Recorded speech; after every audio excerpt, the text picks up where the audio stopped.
우리 옆에 계신 분들과 함께 인사하겠습니다. 예수님이 오셨습니다.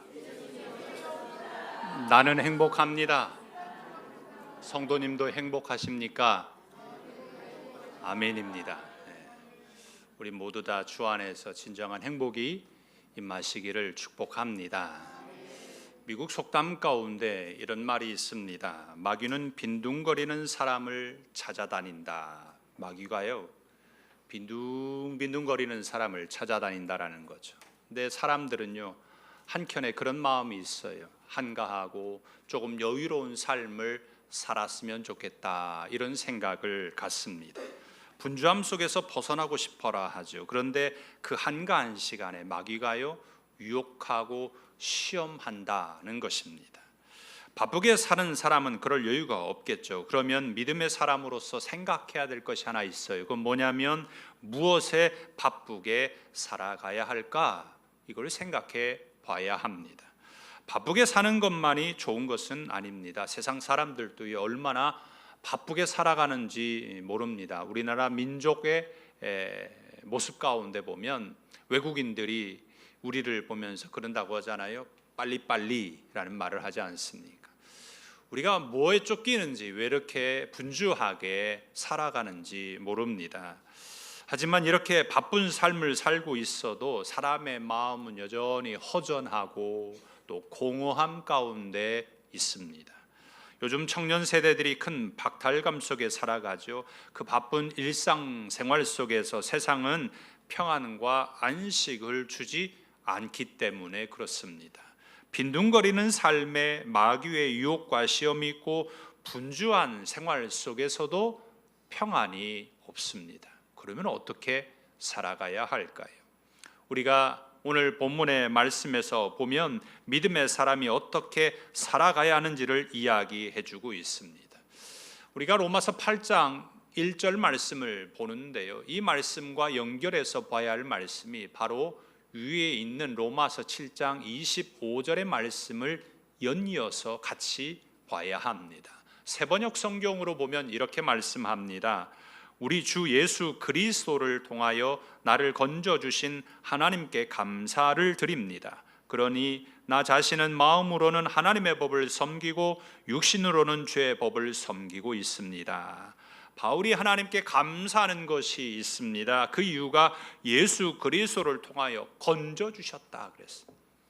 예수님께서 자신을 건져주셨다라는 겁니다. 어디에서 건져주셨을까요? 오늘 본문의 말씀을 통해서 보면 육신에서 건져주셨다라는 말씀입니다. 죽을 몸에서 건져주신 거죠. 여기에는 바울의 내적인 아주 고뇌가 담겨져 있습니다. 예수님을 믿고 이미 구원은 받았지만 아직 완성되지 않는 세상에 살아가면서 영적으로 심각한 갈등을 솔직하게 이야기하고 있어요. 마음으로는 하나님의 법을 섬겨요. 이것은 예수님을 믿고 성령님이 오셔서 본성이 변화되었다라는 거죠. 바뀌어진 거예요. 그런데 문제는 육신으로는 죄의 법을 섬기고 있습니다. 이것이 바울의 문제였고 오늘 나의 문제입니다. 바울은 이것을 숨기지 않고 솔직하게 고백합니다. 신앙생활하면서 늘 부딪히고 또 부딪히고 있어요. 바울만 그러겠습니까? 믿음이 좋은 바울이요, 오라 나는 공고한 사람이로다, 이 사망의 몸에서 누가 나를 건져내랴, 이렇게 탄식까지 했습니다. 나도 그런 거죠. 어쩌면 바울보다 더했으면 더했지 덜하지 않습니다. 이것이 너무나 힘이 들죠. 그런데 바울은 이어서 오늘 로마서 8장 1절에 가면서 세번역 성경으로 보면 이렇게 말씀을 합니다. 그러므로 그리스도 예수 안에 있는 사람들은 정죄를 받지 않습니다. 그 죄의 법, 죄와 사망의 법을 무력화시켰어요. 어떻게 해요? 그리스도 예수 안에 있는 사람들은 이렇게 말씀합니다. 그리스도 안에 있으면 정죄를 받지 않습니다. 예수님께서 모든 죄를 다 사해 주셨기 때문입니다. 그렇다면 그리스도 안에서 어떻게 되었고 어떤 존재로 어떻게 살아가야 할까요? 그리스도 안에 새로운 나는 어떻게 되었을까요? 먼저 첫 번째는요, 완전한 해방입니다. 사람들은 무언가 해방하고 싶은 마음이 있어요. 어떤 거에 얽매여 있다라는 거죠. 거기서 벗어나고 싶어라는 마음이 있습니다. 몸이 아픈 분들은 어때요? 병에서 벗어나고 싶은 거죠. 우리 공부하는 학생들은 어때요? 나 공부에서 좀 벗어났으면 좋겠다 그래요. 직장인들은 어때요? 이 직장에서 조금 벗어나면 좋겠는데. 사람들은 무언가 매여 있는 것에서 벗어났으면 하는 그런 마음들이 누구에게나 있습니다. 그렇지만 세상은 해방보다도 더 많은 상황과 환경이 나를 억압하고 올가맵니다. 그래서 그런지 될 수도 없는 일이지만 그런 상상을 하지요. 내가 10년만 젊었으면 좋겠다. 청년들도요, 그런 생각을 해요. 어떤 생각이, 내가 초등학교 시절로 가면 얼마나 좋을까, 이런 생각을 갖습니다. 누구나 한 번쯤 되지도 않는 일이지만 그렇게 옛날로 조금만이라도 내가 더 젊어지면 내가 지금과 같이 살지 않을 텐데, 이런 기대감이 있지요. 하지만 우리가 그때로 돌아가도 세상 속에서 크게 벗어날 수 없습니다. 세상은 죄악으로 말미암아 타락했고 죄와 사망의 법이 여전히 정죄하고 있기 때문입니다. 그래서 오늘 바울은 오늘 우리에게 옛날로 돌아갈 것이 아니라 10년만 더 젊었으면 좋겠다, 이것이 아니라 뭐라고 말씀하냐면 그리스도 예수 안에 있어라, 이걸 말합니다. 그때로 돌아가봤자 소용없다라는 거예요. 그리스도 예수 안에 있으라는 말씀을 합니다. 1절입니다. 그러므로 이제 그리스도 예수 안에 있는 자에게는, 2절에 이는 그리스도 예수 안에 있는, 10절에 또 그리스도께서 너희 안에 계시면 그랬습니다. 계속해서 바울은 뭐냐면 그리스도 안에 있으라고 강조하고 또 강조하고 있습니다. 예수님께서도 그런 말씀을 하셨죠. 너희가 내 안에, 내 말이 너희 안에 거하면, 이렇게 말씀해 주셨습니다.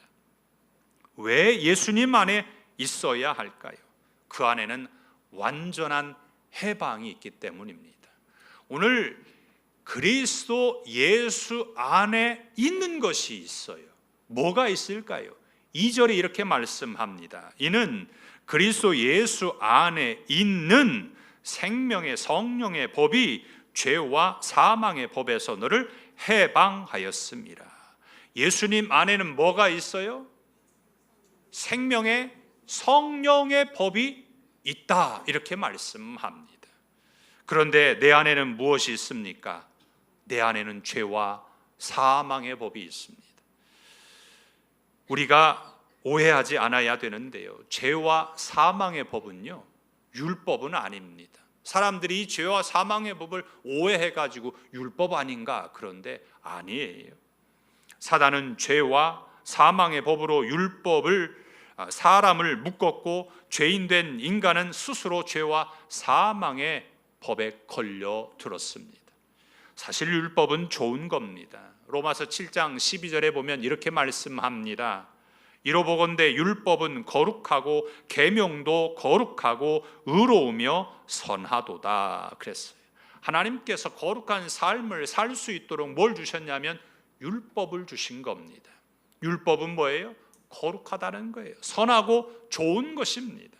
그런데 사단이 죄와 사망의 법으로 사람들을 가두었어요. 죄와 사망의 법 아래는 아무리 선하게 착하게 살려고 애를 쓰고 또 애를 써봐도 결국에는 죄를 지을 수밖에 없고 죄의 싹신 사망으로 이어지게 됩니다. 그래서 예수님께서 이 땅에 육신을 입고 오셔서 십자가에서 죽으심으로 온 세상의 죄와 사망의 법에서 해방시켜 주셨습니다. 이것은 일시적인 해방이 아니에요. 잠깐 해방시켜 준 것이 아니라 완전한 해방입니다. 어떻게 해요? 그리스도 예수 안에 있는 생명의 성령의 법이 우리를 죄와 사망의 법에서 완벽하게 해방시켜 주신 겁니다. 다른 것으로는 불가능합니다. 다 해봤어요. 안 해본 것 없습니다. 이것저것 다 해봤는데도 불구하고 그 죄가 씻겨지지가 않더라는 거예요. 속죄제도 드려봤어요. 속건제도 드려봤습니다. 짐승을 잡아가지고 태워서 드렸는데도 불구하고 여전히 죄 본성 가운데 있더라는 겁니다. 오직 그리스도 예수 안에서만 진정한 해방이 될 수 있습니다. 사단은 끊임없이요, 나의 옛날의 과거를 가지고 와요. 예수님을 믿기 전에 옛날의 과거, 나의 그 죄와 사망의 법에 얽매였었던 그 모습, 그걸 가지고 오면서 이렇게 이야기하는 거죠. 야, 네가 그러고도 그리스도이냐? 너 그렇게 해가지고 너 구원 받을 줄 알아? 너 그 죄 지었잖아. 네가 무슨 구원 받는다고 그래? 자꾸 사단은 옛날에 나의 모습을 들여 밉니다. 그러나 기억해야 할 것은 그리스도 예수 안에 있는 자에게는 결코 정죄함이 없습니다. 이미 법정 판결이 끝났어요. 꽝꽝꽝 하고 때린 겁니다. 사단이 또다시 죄와 사망의 법으로 올 때 우리는 믿음으로 생명의 성령의 법으로 나는 완전히 해방되었다 선포하시고 진정한 자유를 누리시기를 축복합니다. 그리스도 예수 안에 새로운 나는요, 죄와 사망의 법에서 완전히 해방이 되었어요. 그래서 두 번째는 성령의 사람입니다. 죄와 사망의 법에서 해방되었다면 어떻게 살아야 할까요?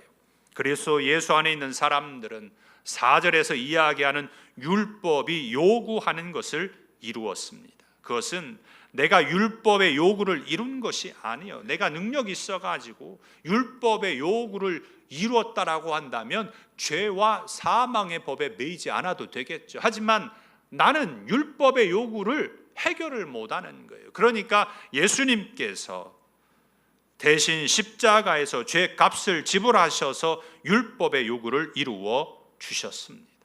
육신으로 있는 우리는 율법의 요구를 이루지 못하는 거죠. 우리는 이제는 예수님께서 율법의 요구를 이루어 주셨기에 더 이상 육신을 따르지 않는 삶을 살아야죠. 성령을 따르는 삶을 살아야 합니다. 세번역 성경으로 4절에 이렇게 말씀합니다. 그것은 육신을 따라 살지 않고 성령을 따라 사는 우리가 율법이 요구하는 바를 이루게 하시려는 것입니다. 우리가 가지고 있는 개역 성경에서는 영이라고 번역을 했는데 세번역 성경에서는 좀 더 정확하게 번역을 했는데요, 성령 이렇게 번역해 주었습니다. 그래서 그리스도 예수 안에 있는 사람은 성령을 따라 사는 사람입니다. 바울은요, 두 부류의 사람으로 구분해서 이야기하고 있어요. 육신을 따르는 사람과 성령을 따르는 사람입니다. 두 사람의 차이가 어디에서 시작되냐면 생각에서 출발을 해요. 어떤 생각을 하느냐라는 거죠. 무엇을 생각하느냐에 있는 겁니다. 그 생각에 의해서 삶의 결과가 달라집니다. 육신의 생각은 사망이지만 성령의 생각은 생명과 평안입니다. 성령의 생각을 하고 성령을 따르는 삶을 살 수 있는 것은 그리스도 예수 안에 있어야만 가능합니다. 그리스도 예수 안에 있지 아니하면 성령의 생각을 할 수 없고 성령을 따르는 삶도 살 수가 없습니다. 육신의 생각에 사로잡혀 있기 때문입니다. 그리스도 안에서 새롭게 변화된 사람만이 성령을 따라 살아갑니다. 그 사람이 성령의 사람입니다. 그래서 생명의 성령의 법에 따라 살아가는 것입니다. 세번역 성경으로요, 9절에 이렇게 말씀합니다. 그러나 하나님의 영이 여러분 안에 살아계시면 여러분은 육신 안에 있지 않고 성령 안에 있습니다. 누구든지 그리스도의 영이 없으면 그리스도의 사람이 아닙니다. 육신 안에 있지 않는 방법은요, 딱 하나밖에 없어요. 육신 안에 있지 않는 방법은 다른 것이 아닙니다. 성령 안에 있어야 되는 거죠. 성령 안에 있어야만이 육신 안에 있지 않는 것입니다. 그래야 성령의 생각으로 살아갈 수가 있습니다. 오늘 나는 주로 무엇을 생각하고 살아가십니까? 내가 아침에 일어나 가지고요, 밤에 잠자리에 들 때까지 나의 뇌리를 지배하는 생각은 무엇입니까? 무엇을 먹을까? 무엇을 마실까? 무엇을 입을까? 그저 돈 걱정으로만 가득하십니까? 아니면 누군가를 향한 미움과 섭섭함과 서운함으로 가득하십니까? 이것이 육신의 생각입니다. 내가 성령의 사람이라면 의도적으로 우리는 성령의 일을 생각해야 합니다. 하나님의 말씀을 묵상하고 무엇보다도 주의 나라와 의를 생각해야 합니다. 이것이 육신으로 살지 않고 그리스도 예수 안에서 성령의 사람으로 새롭게 된 나의 모습입니다. 나는 누구라고요? 나는 누구예요? 성령의 사람입니다. 따라서 한번 해보시겠습니다. 나는 성령의 사람입니다. 아멘입니다. 그리스도 예수 안에 새로운 나는 죄와 사망의 법에서 완전한 해방을 누리었고, 성령의 사람으로서 세 번째는 새로운 삶을 살아가야 합니다. 한 번은 니고데모라고 하는 사람이 예수님께 밤중에 찾아왔어요. 이런저런 얘기를 하는데 갑자기 예수님께서 이 니고데모에게 하는 말씀이 너 거듭나야겠다 이렇게 말씀했어요. 이 거듭나야겠다라는 말을 니고데모가 오해했죠. 엄마 뱃속에 들어갔다가 어떻게 나옵니까? 될 수가 없는 일이잖아요. 그런데 혹여나 엄마 뱃속에 들어갔다가 나왔다 한들 그것 또한 육신의 삶에 불과합니다. 예수님께서 거듭나야 하겠다라는 말씀은 예수님 안으로 들어와야 한다라는 말씀입니다. 그래야 새로운 삶을 살 수 있기 때문입니다. 고린도후서 5장 17절에 이렇게 말씀합니다. 그런즉 누구든지 그리스도 안에 있으면 새로운 피조물이라. 이전 것은 지나갔으니 보라 새 것이 되었도다. 새로운 피조물, 새 것이 되는 방법은 그리스도 안에 있어야 합니다. 새로운 삶이라는 것은 단순히 도덕적으로 착하게 사는 것을 말하지 않아요. 세상 사람들은 내가 새로운 삶을 살겠다라고 하면 착하게 사는 것으로만 생각합니다. 그런데 예수님을 믿는 사람들이 새로운 삶이 되는 것, 새로운 사람으로 살아가는 것은 착하게 살아가는 것이 아니에요. 새로운 삶은 죽음에서 생명으로 옮겨진 삶을 말합니다. 오늘 10절 말씀을 세번역 성경으로 보면 이렇게 말씀합니다. 또한 그리스도께서 여러분 안에 살아계시면 여러분의 몸은 죄 때문에 죽은 것이지만 영은 의 때문에 생명을 얻습니다. 우리의 육신은요, 세월이 흐르면 어때요? 후패해져요. 낡아지게 됩니다.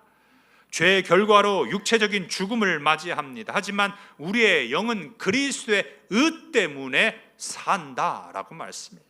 생명을 얻는 거죠. 그리스도 안에 있는 의로 말미암아 생명을 얻어서 육신의 삶을 살지 않고 성령의 사람으로 새로운 삶을 살아가는 것입니다. 이렇게 새로운 삶은요, 죄와 사망의 법에 얽매이지 않고 완전한 해방을 이루어서 성령의 사람으로 살아가는데요, 새로운 삶은요, 먼저는 생명과 평안이 있는 삶입니다.